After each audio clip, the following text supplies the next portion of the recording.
Luna of Entranced and formerly of many great bands from White Wizard to Holy Grail and who knows what else you did back in the day, but you're a pretty solid dude, man. I actually remember I was thinking about you today because we were gonna talk, and I was thinking about I was like, I haven't known Luna that long. I met you like officially probably in like late 2021.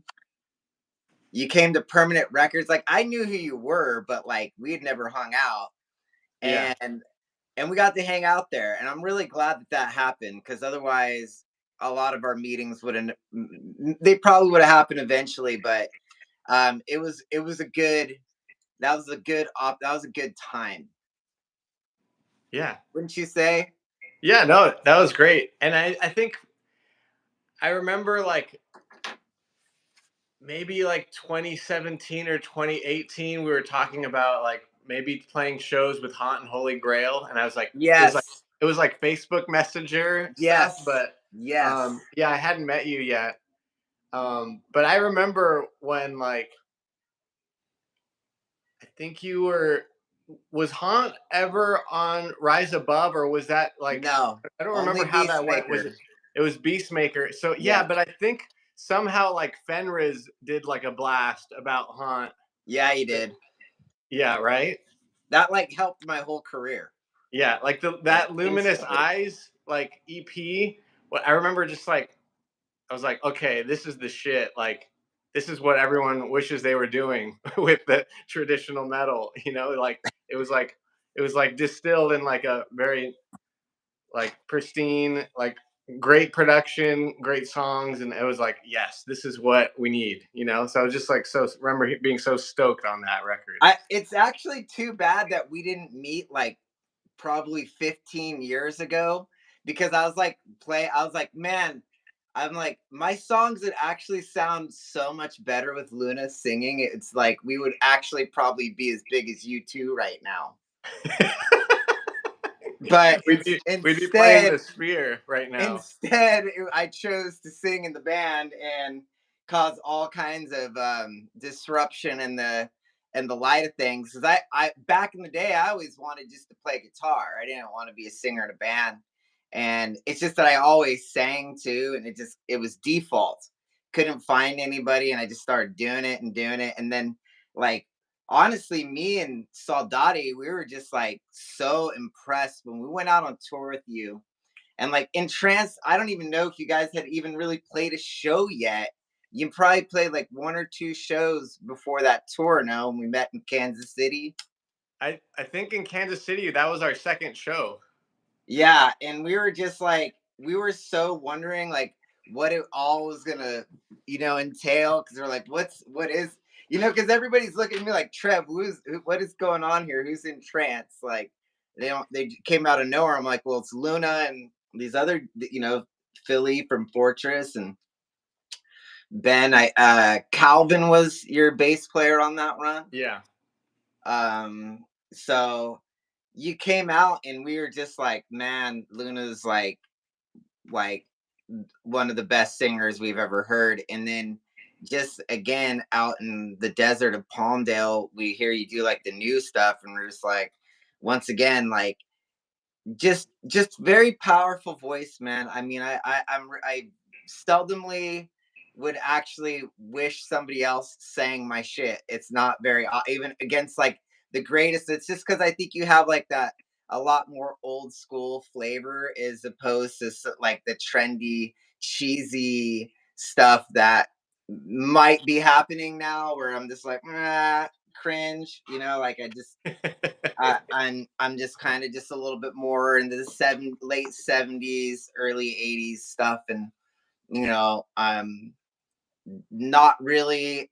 I do love rap, but I'm not like a big Sunset Strip metal guy or speed metal guy. So it's like there's a lot of great singers in those genres, but when because like I look at Holy Grail, and yes, everybody's talking about how they love Holy Grail right now, but when I listen to Holy Grail and I like I don't like it's weird because I hear you singing the haunt songs, and I'm like, he would have sounded way cooler with me. Like they kind of had a little bit more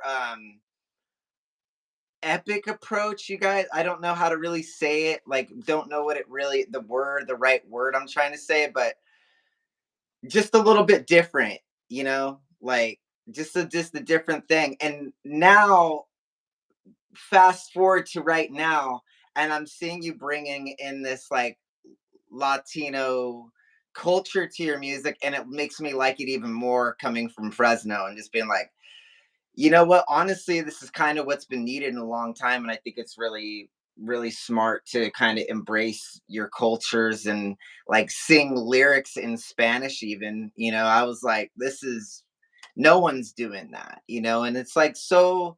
And the way that you guys are doing it, it seems so great. So, What's the new record called, man? Uh oh, I lost you. Your voice. Oh, There you how are. about now? Now you're back.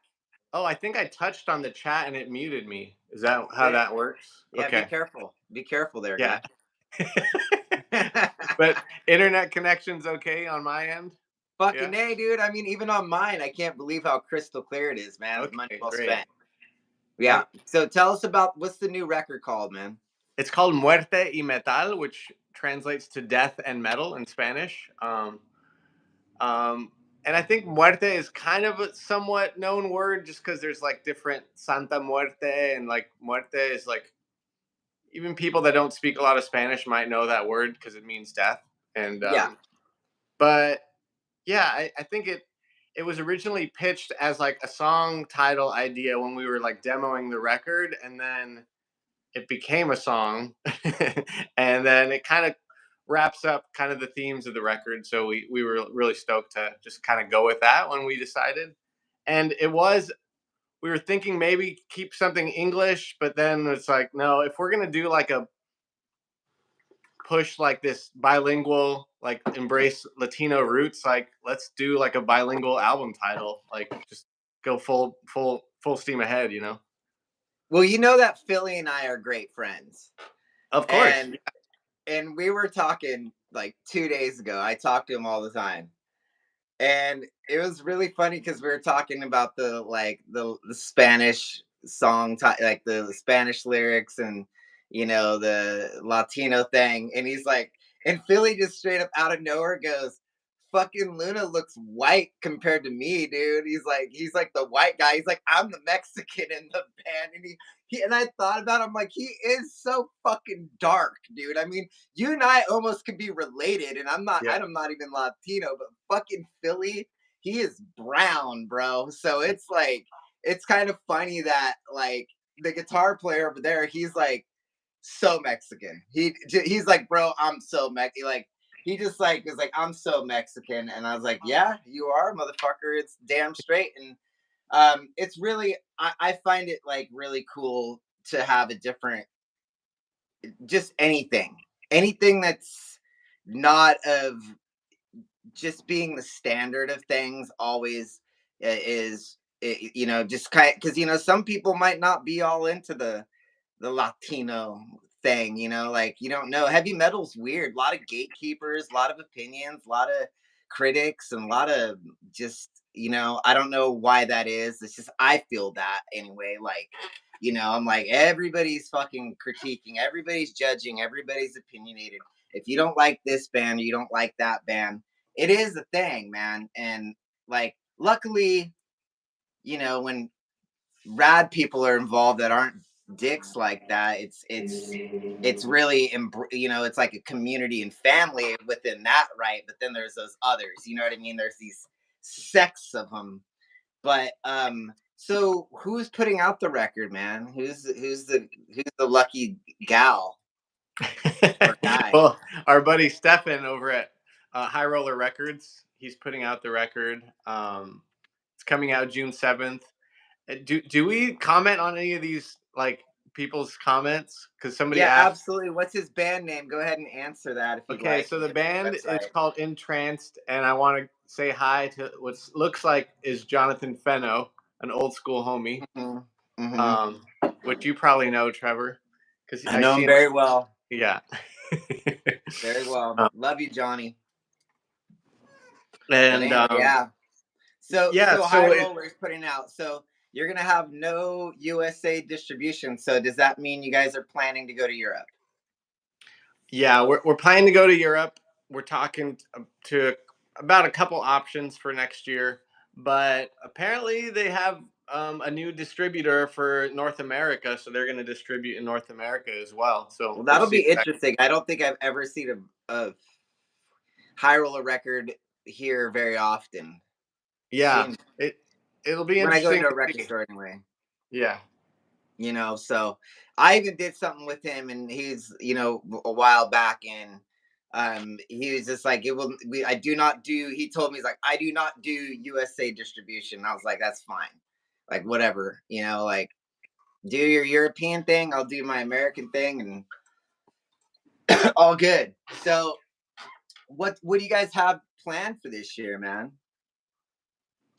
um, we were going to do some shows around a festival in October, but it looked like that's not going to happen. So we're just looking at other options, probably some kind of small run for our record release, and or like a weekend of shows or so. But other Yeah. than that, not a whole lot because we all have like families and jobs and stuff. So like for around like we usually take November, December off just because it's also, unless we're playing in South America, like touring in the snow is just like sucks.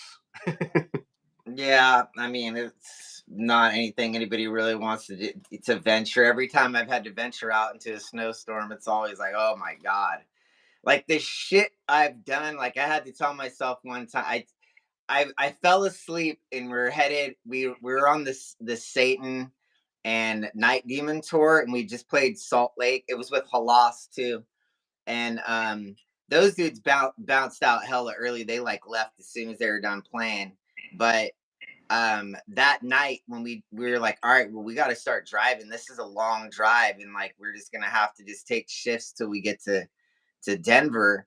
And we started fucking driving, dude. It was like, it's like you're in warp speed on a fucking 1970s sci-fi movie. How the snow's coming at you, dude. It looks like you're fucking, you're traveling through fucking space and time. And I woke up, and dude, I was like, dude, pull over. Like, I am not dying for $500. Like, this snow is like, I can't see in front of us at all. Like, we saw a gas station, pulled in and passed out. And I'll tell you what, man, it's, you don't get the choices sometimes, and it's just something we do. It's just, you have to always remember, like, it ain't worth it to like kind of risk it. So you kind of have to like just go in it. Like I tried, like you don't just bail out like a bitch, but you drive, and you're like, man, if it gets too fucking hairy, it just gets too hairy. You gotta just pull over and do your thing. But yeah, I've definitely had to endure it, and I don't really like it. And November, December is also, holiday time. So what do you guys just got done playing Hell's Heroes, did you not? Or am I fucking, I Yeah, wasn't there, so I forgot, I don't even know who played anymore. yeah, no, we had a great time at Hell's Heroes. It seems we were very well received, like a really good packed room when we played, even though it was like pretty early in the day. We were one of the first bands to go on. But yeah, it's just such a great festival, and it's like exactly this kind of style of music that we're doing. It's like very catered to that. Um, did you go? Were you on tour for that? Did you go on a tour to Hell's Heroes? So we ended up actually playing some shows in SoCal before and after, but we didn't like tour out to Hell's Heroes. Um, we just did like a light mini tour before and after in our area. Got it. Like, Because I mean, we met up with you guys, and by the time you had met up with me, I was dead, dude. It was terrible. Like I cannot. When I think about what we did with just like doing a European tour, coming home for like 5 days, and then doing like a week run with Tanith right after that. was not a good move because I was really sick when we got home, and I don't think I ever like I just didn't recover. So by the time we got to transplants, I was just like, I don't even want to play today. Like I was like, my voice was shot, like my spirit. I was just like, I need to go home and like Yeah. I had a cough that literally stopped like I stopped having like this chronic cough literally like after we played San Francisco with Tanith. The next day I woke up and I was like, oh, I'm not hacking, you know, but it was still kind of like, well, you know, but I mean, it was brutal, man. I almost, it was, so yeah, but you guys kicked ass. You should have played longer. It was a weird spot. Like, it's too bad there's not, like, that's a great venue. I don't know who the fuck they're getting out there on the regular that packs that place because it's pretty big. And but and it's out there. That drive was kind of a motherfucker to be real. I love the drive home because we go from, you know, we go to Fresno, so we go through the desert home. It's like it's not that bad. You don't have to like backtrack through the grapevine or anything. You just boop Yeah. and hit it. So that was great. But fuck, man, like you guys kicked ass, man. You seem real tight, and you're new. Do you have a permanent bass player now? What's up with that? Well, I would say yes. Nico's our like in the band member, but he lives in Argentina like half the year. So if there's like a good opportunity that comes up where we want to play a gig and we can't really afford the cost to fly him here and back, which is like almost $1,000, you know, round trip, or $1,200 sometimes round trip. So it's like, okay, well, we have like a couple guys that we call on to play bass for a show in LA or whatever, you know. Yeah. But Nico's our guy. He helped. He was there for like the whole writing process of this album, and yeah, it's and the last couple tours we did. So tell me a little bit about your backstory, man. Where are you from originally? Like where were you born? Are you Okay. native here? Yeah, I mean, I was born in Pasadena, home of Right Van on. Halen, Nice. and kind of moved around in LA areas over the years, but always kind of just stayed in LA, really. And I'm now in South Pasadena, which is its own separate city technically. And I live like maybe less than a mile from David Lee Roth's house. Um, Sick.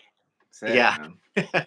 you know, That's tight. and I haven't done it for this for the new Entranced stuff yet, but I I I told this story to people and they thought it was very amusing. I used to because he would kind of like go to little spots in the area, like restaurants, and my grandpa used to work at this restaurant for years. He was a busboy for like 45 years at this like dingy, dark lit, smoky steakhouse that was like a Yeah. fine dining steakhouse. Um, and David Lee Roth would always come in there and like he would always see my grandpa and always leave him just $100 tip, like no matter what. Um, and so what I would do whenever I'd record music, I would like write a note and be like, "Thanks, man, you helped my grandpa, and here's my new band," and I just drop it in his mailbox. Like That's so tight. I never like got any response or message back, but it was just kind of like this ritual of like honoring like the Saint Saint Saint Roth, you know, like I love it. yeah, yeah, You know, um, even Feno says right there, he's like, at the tennis shows, I felt sorry for you. You needed rest. He knows this up because he came out to a couple of them and I was already just drained, man. Europe destroyed me. I got like, it was one of those things where somebody in a band got sick early on and it just was like, when is it my time? It just was going down the line, and I just ended up being in the back of the van all the time, just like staying away from everybody.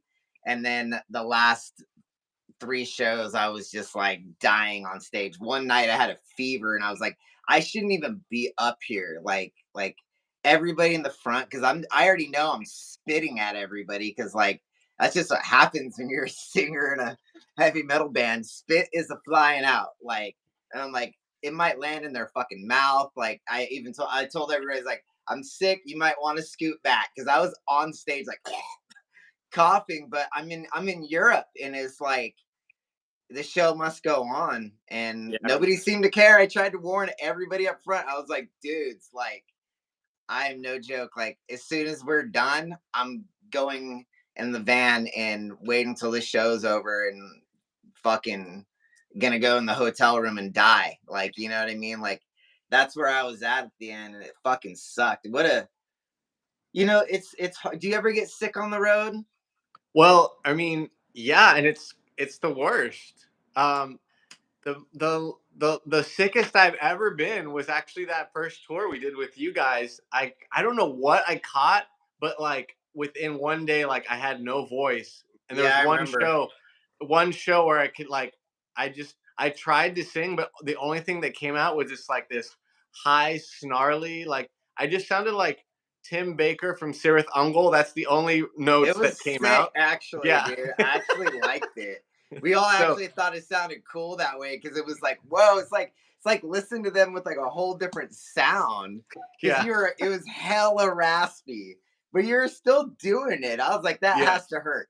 Because I yeah, was fucked up at that time too. I had like lost my voice too at that around that same point. It was like I wasn't doing that hot. Like, so, and you already know that tour fucking ruined me psychologically because I had to leave my drummer behind in Canada, which is one of the craziest things yeah. anyone could ever have to do in a band when you're halfway across the country. Like, hey, bro, we're just going to go an hour, 2 hours back, drop you off at a hotel, and then we'll figure out where we're going to meet you later, pal.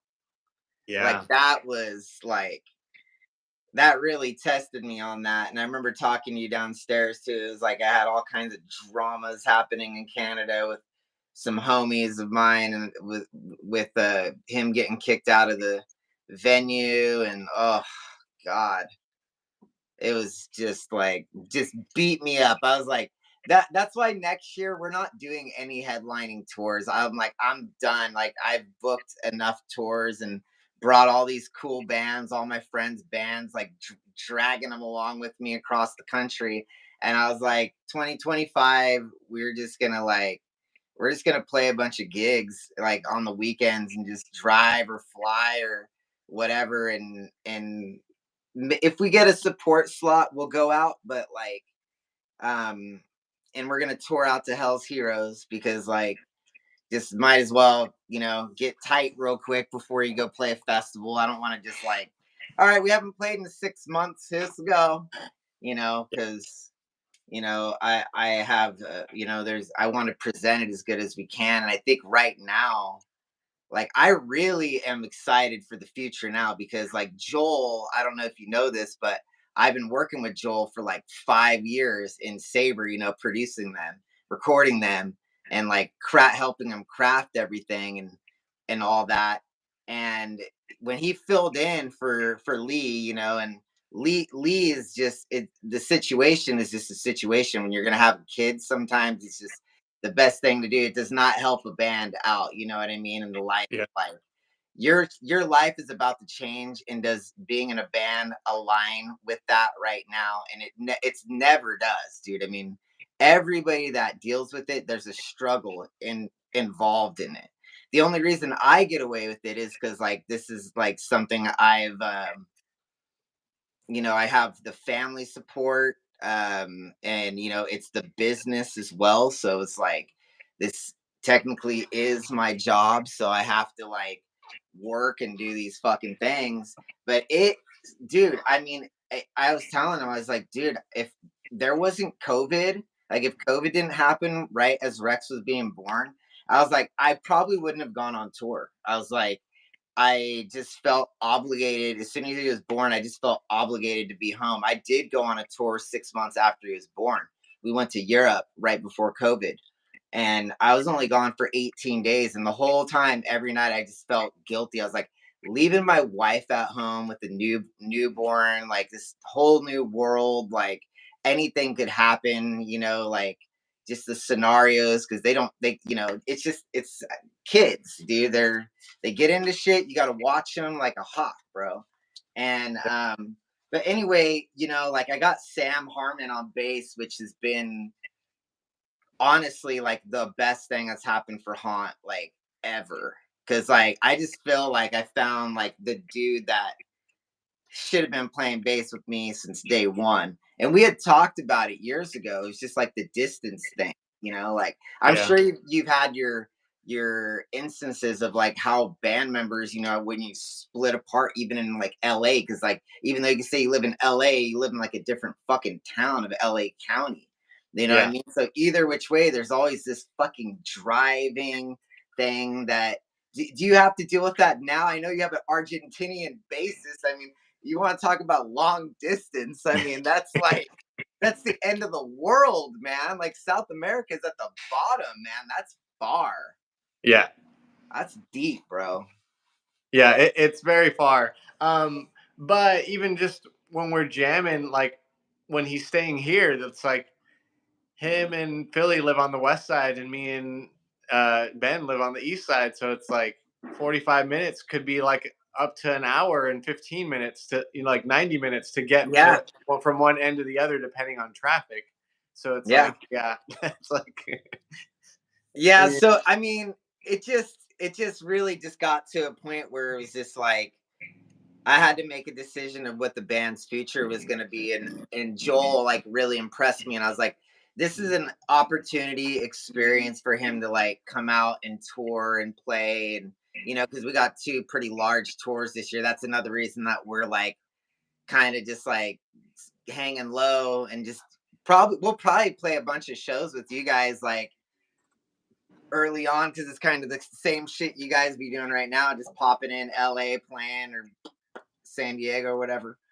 yeah. Um, Not because I don't want to go on a tour. I don't want to headline the tour. I don't want to put it together. I need a break. I just need a fucking mental break from that just for a little bit. Oh, dude, like, yeah, it's funny because I noticed like maybe newer, younger bands are like, oh, we want a headline, we want to be like last, and I'm like, dude, I'm in no rush to headline. Maybe locally, it's great, but like, I'm in no rush to do any headline tours because it's like extra responsibility. It's like it's kind of like the burden's on you, and then it's like, and then also, If the show it, sucks, it's on you. I mean, yeah, everything. everything, yeah, and so.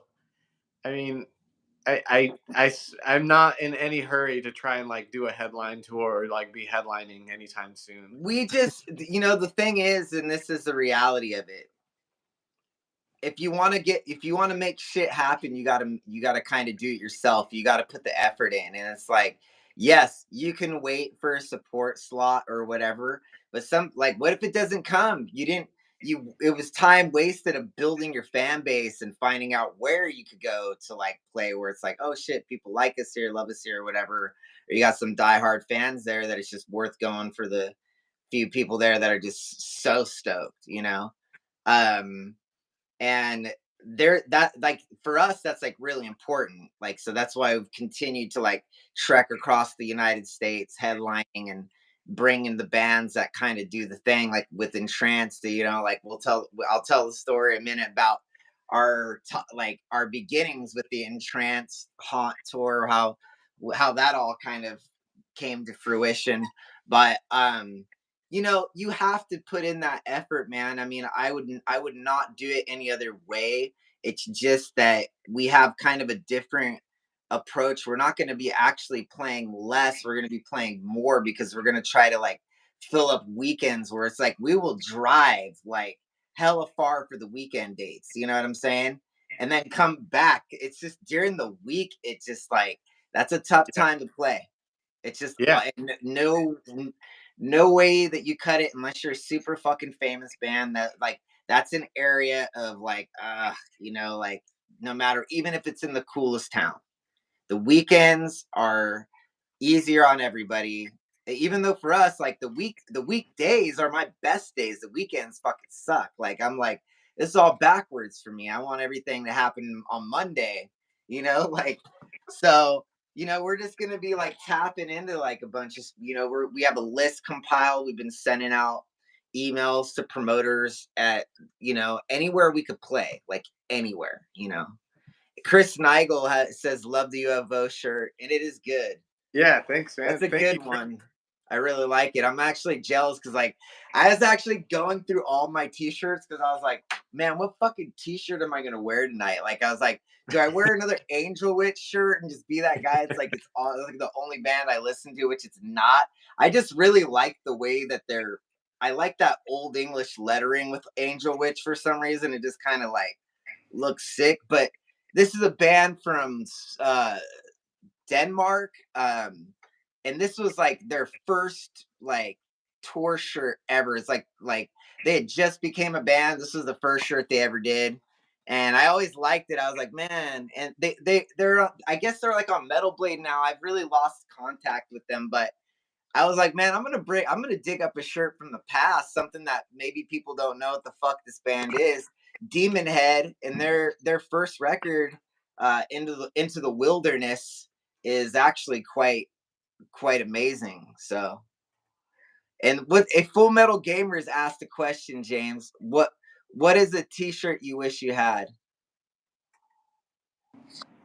Um, that's a good question. That's a I think great question.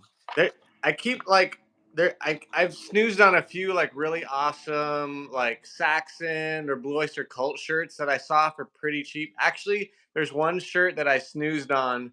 I saw it on Etsy for like $30. I'm like, is this real or is this a bootleg? And it turned out to be real. And it was like a original like 70s Richie Blackmore rainbow shirt. It was like Sick. really cool art. Um, Yeah. yeah, I wish I had that one.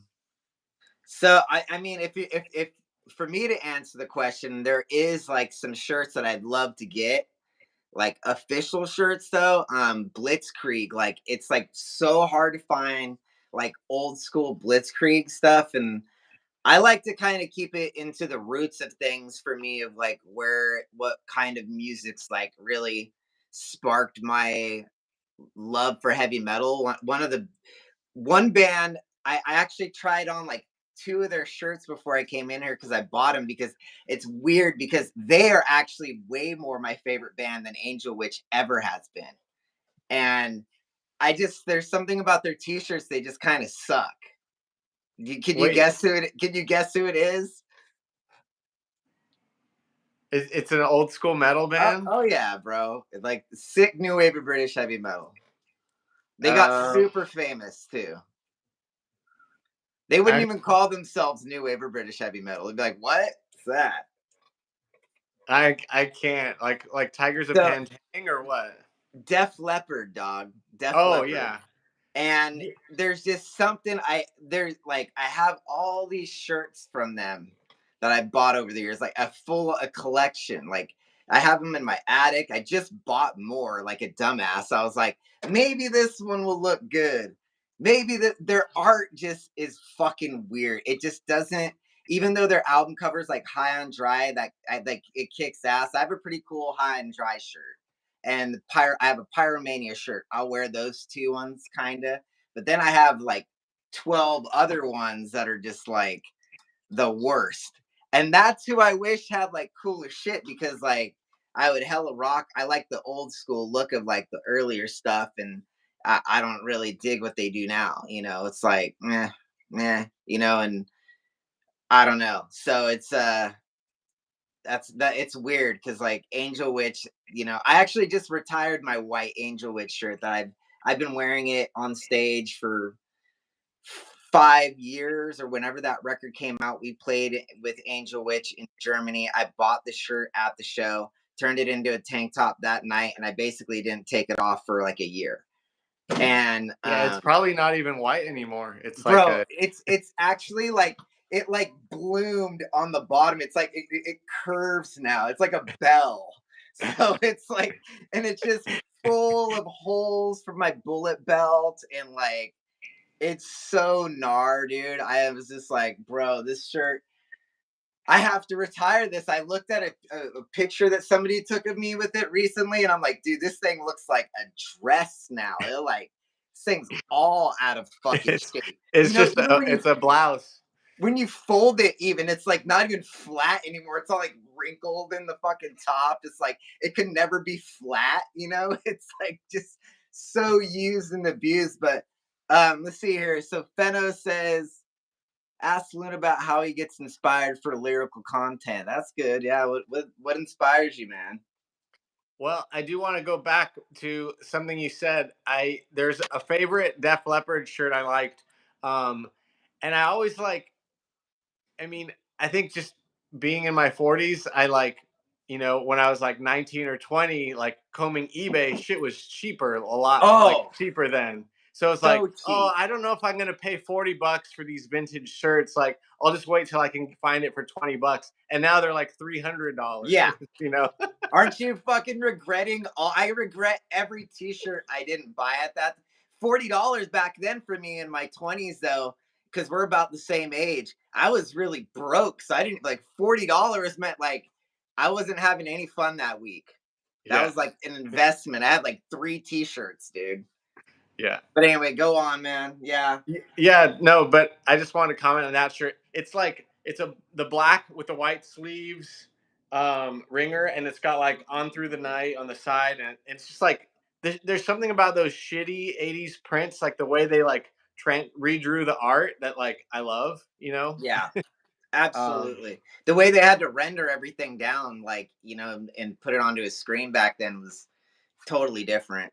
Yeah, and I often like the bootlegs better than the originals. Like I have a good Oh yeah. collection The of Van bootlegs are Halen, sick. like the parking lot bootlegs were like often like way radder because it's like they just take. I can even go grab it. My favorite Van Halen shirt. They took the Frank Frazetta Conan art of him holding the sword and they turned it into a Les Paul and it says Van Halen on the front. It's so That's sick. sick. That's Yeah, so sick. I mean, yeah, dude, you could always like I've been telling people for years. I'm like, dude, yeah, be a vinyl record collector, but if you really want to cash in, bro, it's like t-shirt game. Just yeah. buy t-shirts, man. Like buy every concert t-shirt you can.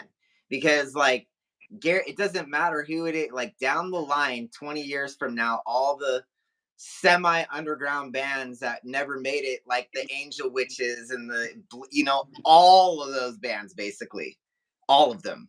They never like only few got to a level and had longevity. I would say Saxon is probably obviously one that really brings it in. Of course, Iron Maiden, everybody already knows that, those are like the only two bands that survived and like are huge, like they are big. They pack places nightly, like every night they play, there's going to be people there.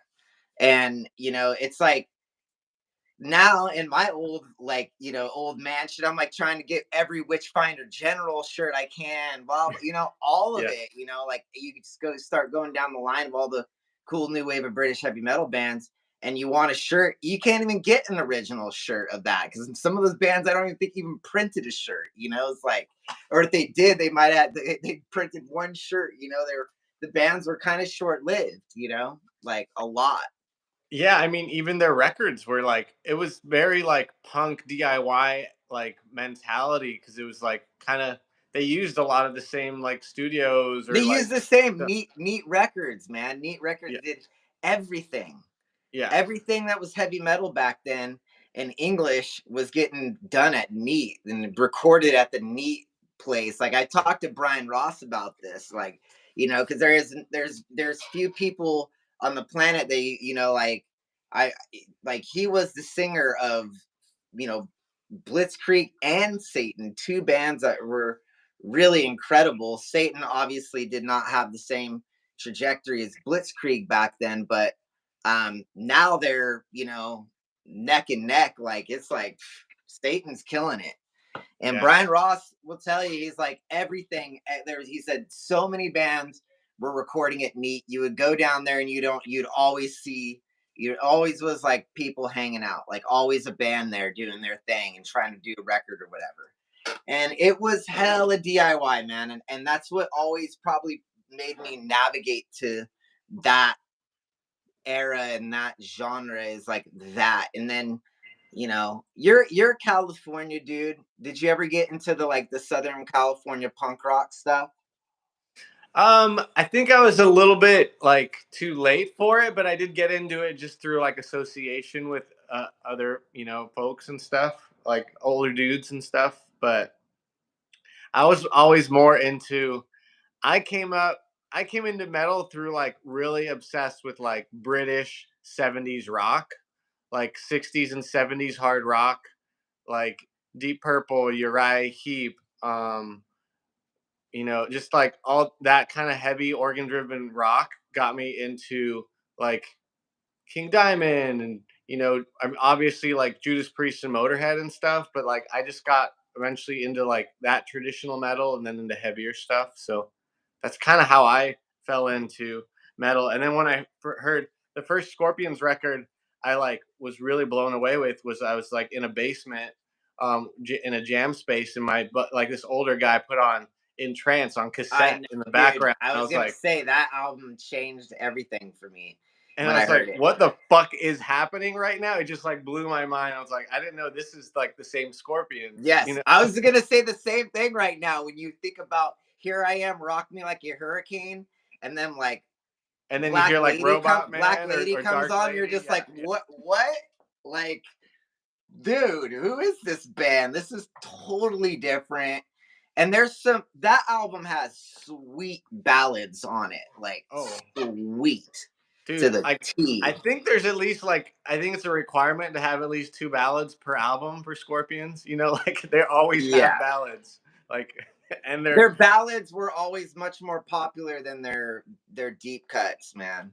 yeah. It was like, but the thing is, I feel you right there. I remember hearing that, and dude, like it really opened up the door of like wanting to listen to more 70s metal, rock, whatever was coming out then, for sure. Because you're Yeah. like, what else is there that out there? That led me to like, I probably got into this before I got into Scorpions, but Blue Oyster Cult was a really big one for me for a long time because like my dad was a pretty big fan of Blue Oyster Cult and he had all of their records. And That's so like rad. there was a time, like cuz there's people that are much younger and older than us that are going to watch this. But there was a time where you couldn't get Secret Treaties on CD and shit like that. There was just stuff like in the Blue Oyster catalog in the night in the 90s and early 2000s and stuff before streaming was like so everywhere. Like it was just like your phone was the device for everything. Like I remember having to like scour to find fucking Secret Treaties on CD. I was like, dude, like where am I gonna find a copy of this? Because like it was like the only album my dad didn't have, and I like drove me nuts, dude. And there was no Yeah. fucking Discogs or any of that shit where I could just be like, doo, doo, doo, doo, doo, Yeah, and well you couldn't shit type to in my like door. I had and to I go don't know find when, it. dude, like I don't know if you know this because I got asked this in like somebody asked me in an interview, like, so what was it like when like White Wizard was happening? And I was like, I don't remember it being like you can just type in an album and then like any album you want is on YouTube. Like YouTube wasn't really like in like 2005, 2006, like that wasn't really the same. No, Um, not at and all. you didn't have like Spotify. I think was already available in Sweden, but it wasn't anywhere near close to being available in the States yet. And so like we didn't have the same thing. Like you can get the maybe they have the songs on iTunes, but I just remember Yeah. having to like find the vinyl or like trying to get like a there was Soul Seek, which was like a file Oh trading yeah. thing. I know, everybody knows Soul Seek. That's the musician. There's not a soul alive. We can, as musicians, we just can't afford to own every fucking. Yeah. Smoking is not good for the vocals. I'm smoking weed, dude. This ain't tobacco. It's all Yeah, good. that weed is different. That's not for the vocals. That's for the heart and soul. It is. Well, I don't know. I mean, I can tell you right now, I can smoke all this stuff right now that I'm doing right now and play haunt right now, no problem. I Yeah. do a whole set, so it ain't doing nothing to me. But I do not smoke before shows, so just know that. Right now, I'm hanging out with Luna. It's Friday night. I don't drink, so it's time to get fucking stoned. So, oh shit, oh shit. Okay, we got some. So Jason Roach wrote, who's Full Metal Gamer on here. Did you listen to that new Motley Crue single? I Dude, haven't yet. I haven't yet. dude, it's It's fucking toilet water, bro. It's so bad. I can't wait. I mean, you don't everything that you're thinking right now, what it is exactly what it is, dude. That's It's great. just pure caca. I I, can't. I've only seen memes already about it, and I haven't even like I haven't heard it yet. But there's already memes. This So is the thing that I don't understand about these bands. Some of these bands, man. It's like, why don't you just write songs like you used to? Just copy them. Don't try to like reimagine yourself, because it's just a complete like especially with the band like Motley Crue, that's like, we're never going on tour again, and then they're on tour again, and then now they have like a new guitar player. Now they're putting out new music with John Five, and nothing against like the playing in it is perfectly acceptable and everything like that. I mean, you know that it's going to be produced to the teat, and the players are not bad. It's just like it's just weird new metal with like weird, like everything's weird about it when it should just be it could literally just be that.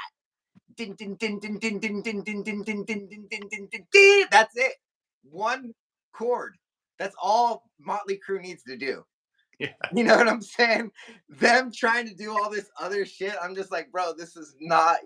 We've left the fucking building right now as far as what Motley Crue is, and they probably. It's too bad when you get like super rich and famous. It seems like song quality seems to diminish sometimes for those types of folk.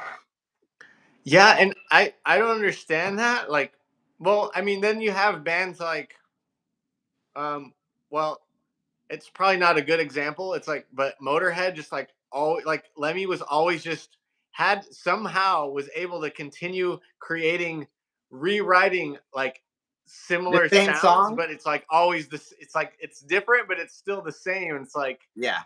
he somehow had like this. He Well, figured that out the matrix. You oh, know. dude, I mean, that shit is just like I love Motorhead. They're gonna always burn forever over here. I've got my son. He has a little fucking Motorhead shirt. When he wears it, I always put Motorhead on in the car when we go to school, and he's wearing his Motorhead shirt to preschool and stuff. You know, like so tight. But But that's a also like Saxon, right? fantastic example of just doing what you need to do. Like, Yeah.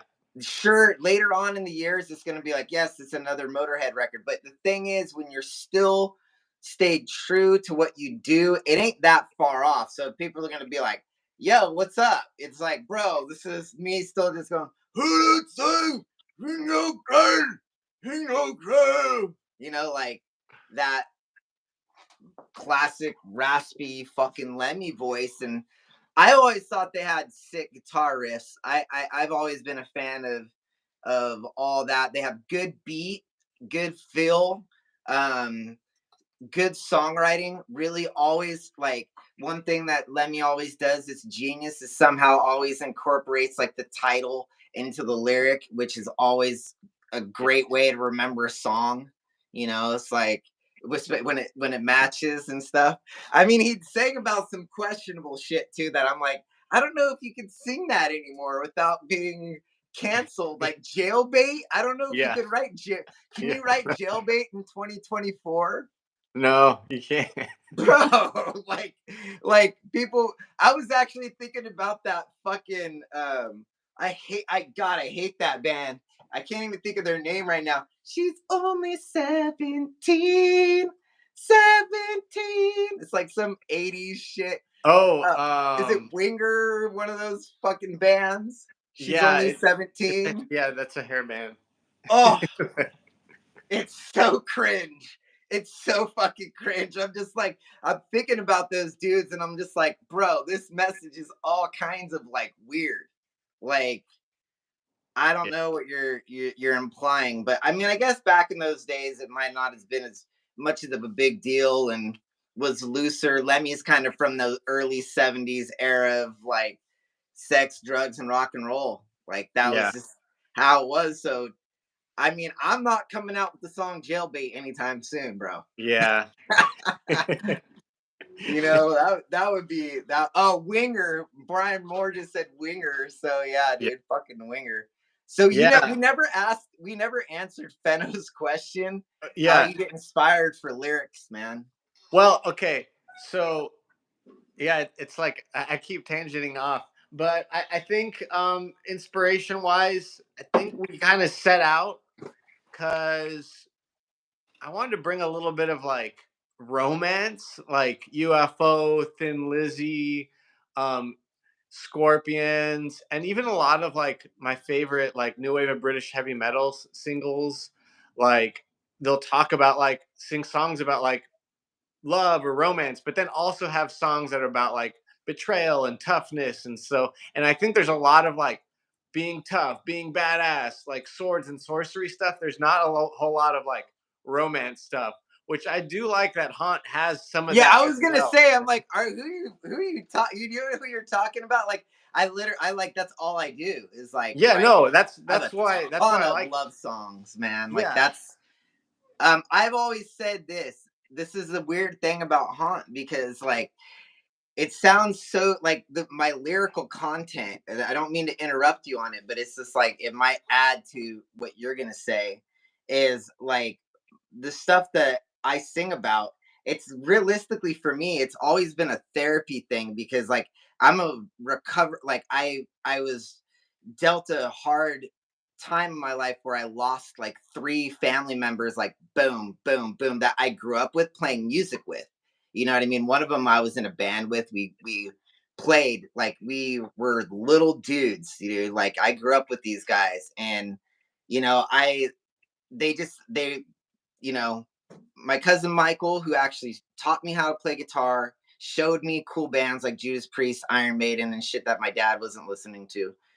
um, he died in a car crash, so I was only 19, dealing with that, like losing like my best friend that showed me all the coolest shit, that I'm still doing to this day. However many years now later, 24 years later. Um, and then after that, my cousin Daniel, who was always the drummer, we played. I can't tell you how many times we jammed, like all the time. And he died when I was like 26, I think. And then a few years later, my cousin Brandon, who was like my older cousin, another older cousin that like always was, we were very competitive. He was like my competition. And it was good competition though, because he'd be like, dude, check out what I learned. And I'd be like, well, check out what I learned. There's like that going on. It was like, and we're two completely different styles. He was listening, I mean, this was a long time ago. He was listening to Smashing Pumpkins. I was listening to Megadeth and Metallica. We were like so far like different. But anyway, you know, it's like we're like a fucking like my lyrics are like recovery lyrics. I'm recovered from grief. I'm recovered from being an alcoholic for a short period of time in my life where like alcohol consumed me. Luckily I never became a drug addict because I probably would be dead. But like alcohol got me though, which was completely something I never really did when I was young. I didn't start getting an alcohol problem until I was like 23, and I quit when I was 29. So there was a 6-year period there where it was like dude, that's the dark ages for me. I don't even like talking about all this, that my cousin died during that time led me just into all kind. I didn't even have a guitar amp at one point, bro. I had a job and an apartment and a car and all the things you needed to do in life, but like I was just a internal wreck, you know. I had to set a reset button, and I reset that button with Beastmaker, just starting my own band, quitting drinking, starting a band, going on tour, leading to Haunt. But I find it's hard to find bands that the lyrics are genuine. I yeah, like those bands, like the ones that have the message that I like. Um, and that sets the stage for a lot of things for me is the lyric, always. That lyric doesn't do anything for me. It's fucking out. But anyway, go on. Sorry yeah. So about I that. mean, I totally relate to that, Trevor. Like, I think they're just about life in general, like just like experiences of like just being a human and like loss and grief and romance, love and relationships, and then try and also tie in like heavy metal themes into it and kind of like the interplay between the two. And Yeah, the easy way to do that is do what I do. It's like put a skull on it. yeah, exactly. You know, I mean, that's just. I look back at skateboarding in like the 1980s, and it was like, how do you get kids to buy skateboards? You put skulls on them. Yeah, And like I bought, I dude everything that had a fucking switchblade skull and a snake, bro. I was like, this is the money, and you know what I mean. Like not like I liked it. Like I wear that. That's like my, like it yeah, came to me, and I've always been a fan. So like I feel like that kind of ties that your artwork and your whole perception of what you make the image of the whole picture look like is that's how you can present it as heavy metal. Because for a lot of people, what you and I do, it's so old school metal. Like there's people at transplants like, I can't believe all these bands today. This lady didn't know who any of us were. She's like, you guys sound like 80s metal. We need more of this. And I was just like, this person, out of nowhere, this older woman is just like, dude, you guys are sick. 80s metal needs to come back. It's like, all right, but yeah, yeah. anyway. I think also for me, I wasn't 29. I think it was around when I turned 30 when I quit drinking, and I also had just like I knew something had to change because I was like blowing out my voice more and like the recovery time was taking a lot longer and I was just like being a just dumbass, you know? So I was Yeah. like, okay, this has to stop. Um and and so I mean that is also the same in terms of like recovery based, like trying to get back to. It's easier. I feel like when you've had fucked up shit happen and you've overcome major battles and obstacles, your lyrics ring true harder, and that's where what inspires me lyrically is just trying to hone in on a real emotional feeling, you know what I mean? Like of what, like your lyrics to the music. For me, it's not like I sit down and I go, I'm gonna write a song about this. Like the way I write, I just start having riffs. I'll put a loop on, put my headphones on. Like I'm wireless in here, so I just like rock my studio headphones and just pace up and down here, and kind of just like start singing, and then try to record a lyric I came up with, and then or a chorus or something catchy, even if I change it later. Just getting that first line, boom. It's like you have to have it in you to just be like. I mean, look at my scribble. I mean, I'm constantly working. As you can see, like it's just that's what it ends up looking like. It's just scribbled. Like you're crossing things out, and like the lines are all backwards. Like the first verse is down here, second verse is up here. You know what I mean? Like Yeah. nobody, it makes sense to nobody but me while I'm doing it. But I've that's another thing that I've always like really respected about you as well as it's just your discipline to like not drink. And it's hard, man. Like I've never struggled with it, but I just so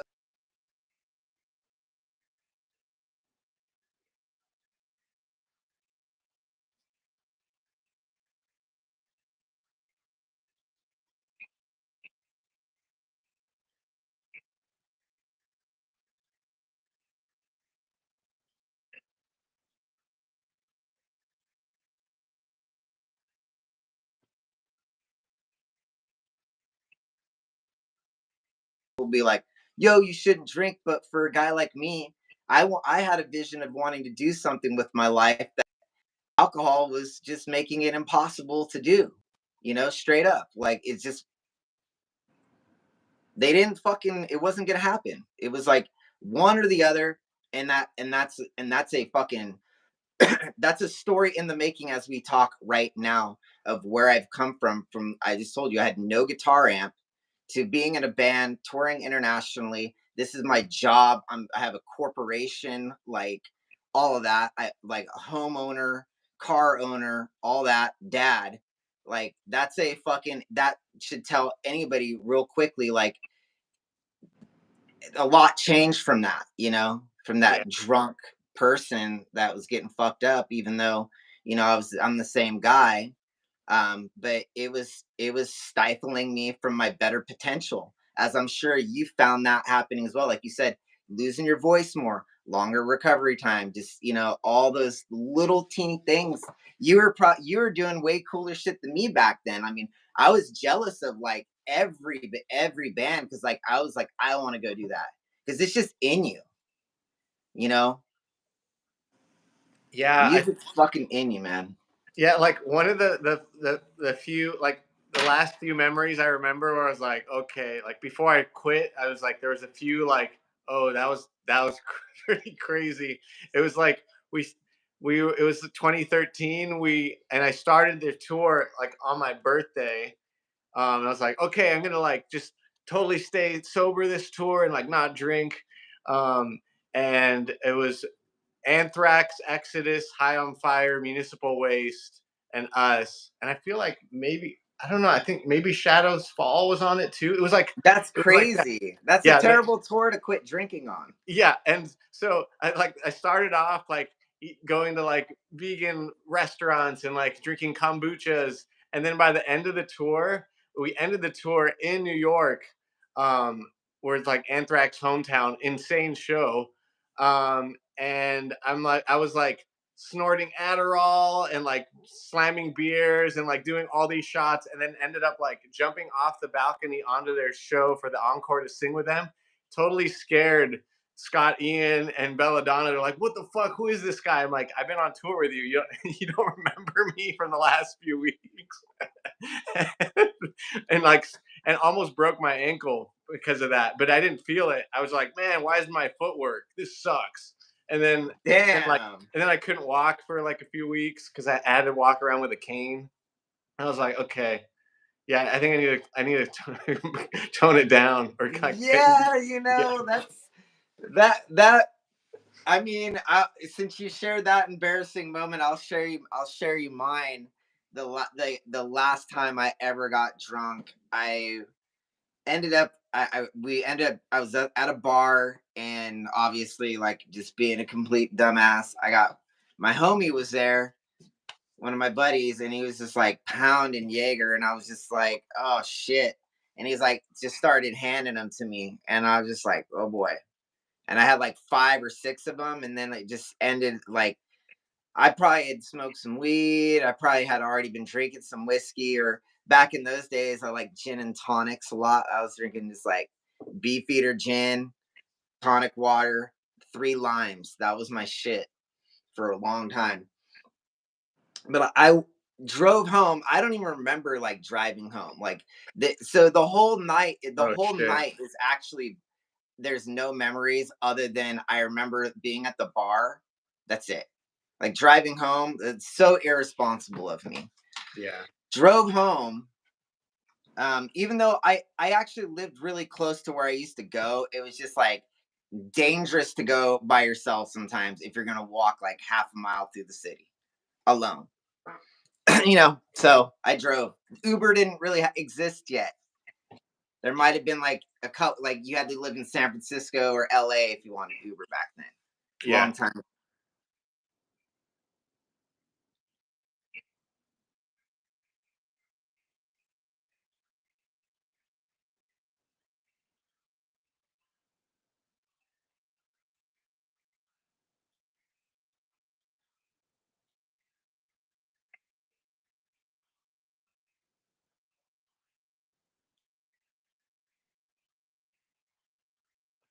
Oh my god. Out. I was now like crawling to the floor in my bathroom in my apartment, and I just threw up everywhere, like all over the ground. I didn't even make it to the toilet, bro. Like it was just everywhere.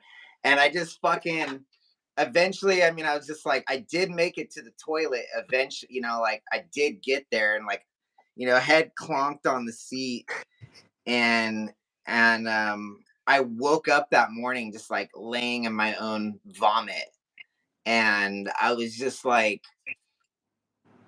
I'm done. Like I can't deal with the hangovers anymore. Like I felt so shitty. Like I was like, I don't. All I remember was like, I need to see how I where I parked. Where's my car? And I went to my parking spot in my apartment, parked perfectly. And I used to have to park.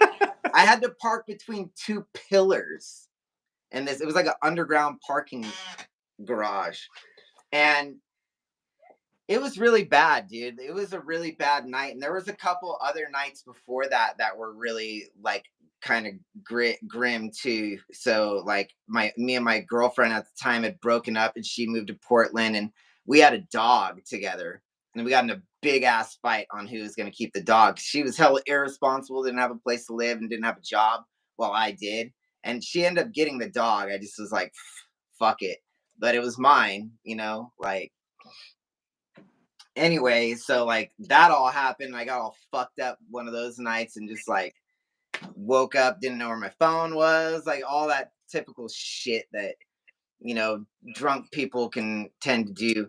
I'm really glad that I don't drink, and when I go out on when I was on the road with you, I really like to always see you kind of just like hanging in there, hanging tough, and just like just doing you, just being Luna. You don't have to alter your personality to for anybody, like you could just be yourself, and it was always cool. You always played, every night, play a good show, put on a good performance. You're super cool with everybody that you're on the road with, which is really important to have that like vibe going where everybody's friendly and stuff. So, so real quickly, we're almost hitting my time threshold as far as how long I like to have these because I could talk to you for 5 hours. I mean, it's just, I Yeah, mean, it's just, yeah. We got to it could reel it be, back in here. it could be an endless. It literally, truly could be an endless conversation.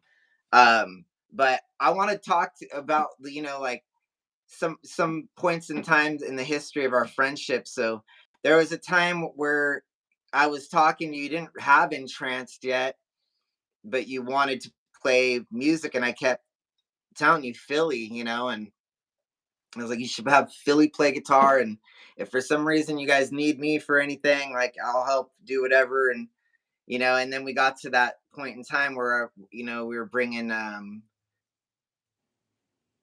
which tour was it? It was the Seven Sisters Yeah, and Entranced tour. And it was like, I'm bringing Seven Sisters from England, who is an amazing band, by the way. I loved watching them every night. It was glorious in all its Britishdom, like yeah, so it, glad. I mean, and it's just, I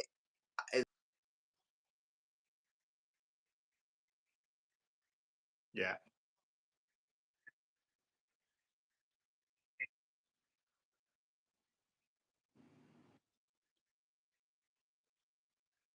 I had a little ultimatum for you guys, man.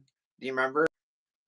You have to have an EP out or you can't come. Like you ain't yeah. coming. No, absolutely. Like, and to this day, like I will always thank you for that because it was like, I don't know, like, can we do it? And it's like, yeah, well, there's a tour on the table. It's offered you. It's there for you guys. You just need to have a record and get your shit together and make a record and just come out. And we're like, okay, And Dream Lover's still my favorite song. thank you, I man. just the only thing I told Philly is he should have had a longer solo section. Yeah, I know.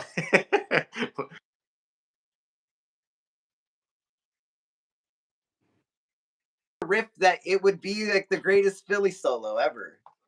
Like he could just fucking tread on it for days. So Yeah. anyway, where do people go to get entranced stuff and entranced information, man?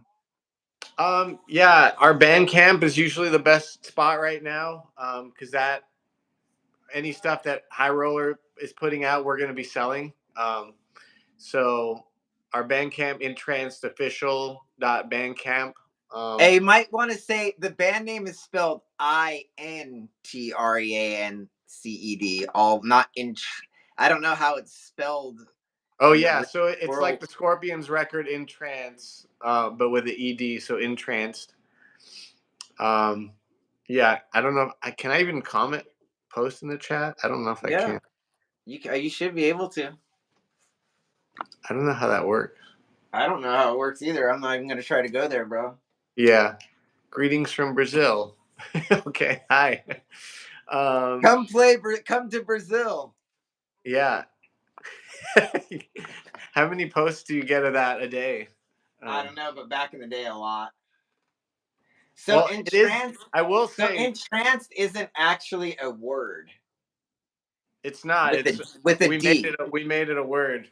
I love that. It's a made up word. You guys made up your own thing. It's incredible. Well, it's easier to Google search entranced with an I than it is with an E. Oh, yeah, with the D, with entranced with the D, you're the only. You came up like instantly. So you go entranced or Bandcamp was like right there in Google. Yeah. If you I don't try even and know. Like I if don't you even try know. and search Mine's Holy probably so Grail, or if you bad. try and search haunt, you probably get a lot of different I things. was gonna say right now, I've actually never tried. Oh, so much random shit that has nothing to do with me at all. But guess what? I am one, two, three, four, fifth down is my band camp. Oh, that's great. Just for haunt. Yeah, that's That's just pretty good. organic. You're not paying Google to like put your shit up higher in the Google searches. I don't even know how I would go about doing that. Yeah, so that's great. So, You're good. so maybe I should have it up top, but I think these other things might have been first off before my time. Like there's a movie that was called Haunt that came out in 2013 from IMDb. And then so that's number one. I never oh there wait, sorry, Haunt 2019. So there's multiple Haunt movies. Um and then below it is Wikipedia Haunt 2019 film, and then it's the dictionary, and then it's the IMDb Haunt again 2013, and then my band. So somehow all that movie stuff, it's just outdone me enough, you know. I don't know how Uh, that works, man. I don't know how the fucking internet brain works, man. Like I'm in a time now where Sam's doing all my social media stuff, and I'm trying to stay away from that, trying to just do the YouTube thing because like I found that I actually started watching YouTube as like television for me because I just don't like what's on TV. Like I'm like I don't like the like it's just all this, there's it's just too phony. It's like more interesting to see somebody with the shitty camera just walking around or just talking to people or doing what they fucking do. Um, well, do you are Sometimes, you but I in obviously any, love TV too. I'm a major TV fan, but have you um, been into any of the new like any like Shogun series or any like the new yeah, series I coming out? Or, honestly, I'm really disappointed in Shogun. I loved it when it started, and it just dragged so hard, and like it wasn't like the climactic stuff was just the when the sun slips and dies, like just from slipping on his wardrobe, you're just like, really, yeah. man? That's all Spoiler this. alert to those who haven't seen it yet. Yes, big ass spoiler alert right there. It's just like, but you know what show is really good? And it's a reality TV show called The Traders. I don't know it. It's amazing. So it's like these group of people get in the house and they have to like the commentator or show host walks around while they're blindfolds and puts his hand on their shoulder to be like, you're a traitor. And when they have to do all these.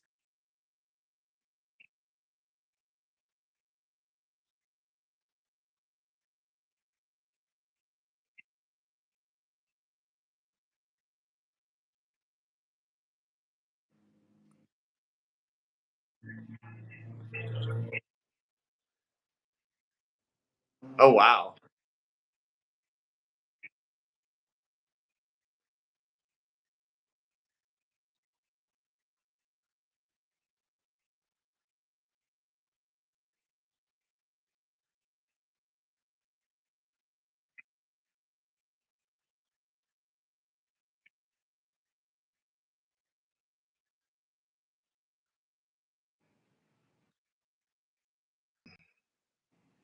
I guess I kind of liked Shogun, man. It was pretty good. I wouldn't say it was definitely not the worst thing I ever saw. In the beginning, it was really good and like Yeah. exciting because there was a lot happening, and then it just seemed like kind of like it got us. It did it not get slow a little, but it was still good. Yeah, it wasn't like a Game of Thrones kind of like full like boom boom boom. It just and but I think that's kind of it stayed true to the novel and it stayed true to the like original series too. So that's kind of at least to my knowledge it did. And I was like, oh, that's how it's gonna end. Okay, but I guess it makes sense. Yeah, no, it totally makes sense how all that plays out and stuff. So it's like, I just like the way it's like there's so much importance on like honor and family and lineage and then like playing on like pawns and like mental war games with people like having not having a big army but still like kind of like having just the wits and like the way to like deceive people and like the treachery and all that shit. It's like really fascinating. so let's go over all your socials and Okay. Yeah. Okay. Um, it's Instagram official on. Oh, sorry, Instagram is Intranced official, and then same with all our other. It's Intranced official. So with an got it. I, Intranced with an I. Same with Facebook. Same with our Bandcamp, and uh, Intranceofficial. yes. Now I'm starting to lose you. Is it my connection or you, Trevor?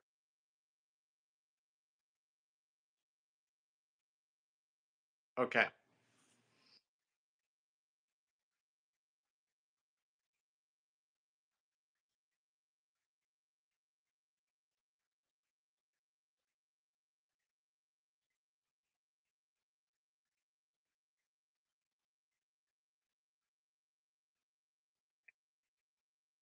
Deco mesh routers. Great. If you have a house outside of your house or you have a little bit bigger property, I highly recommend it. I was worried if I talk to Luna and it's gonna be like the last fucking pot, like the last YouTube episode I did, I'm gonna be pissed because it was a lot of it was like I was almost guessing what my homie Ian was saying. I was like, I've known this dude so long right now, like I probably know what he's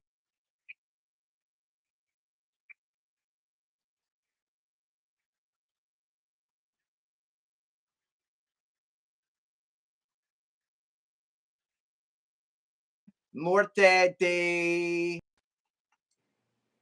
what's it called? Muerta, the Sorry. name of the album. Now you're choppy on my ends. I'm sorry.